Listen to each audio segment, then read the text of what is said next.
If your Nissan Titan won't roar to life, don't panic. Before you call for a tow, let's walk through the basics. First, check the battery. Is it dead or weak? Look for dim lights or clicking noises when you turn the key. Try jump-starting your truck. If it starts, your battery or connections could be the problem.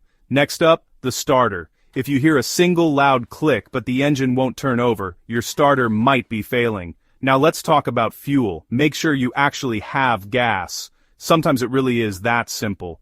If you do, but the engine cranks and doesn't catch, your fuel pump or filter might be blocked. Don't forget the key fob. If you have a push-button start, a dead key fob battery can stop your Titan from starting. Try the spare fob or replace the battery. Finally, check your fuses and relays under the hood. A blown fuse can shut down your starter or fuel system. If none of these fixes work, it's time to call a professional. Modern trucks have complex electronics, so sometimes you need expert help. Remember, start simple, stay calm, and you'll get back on the road.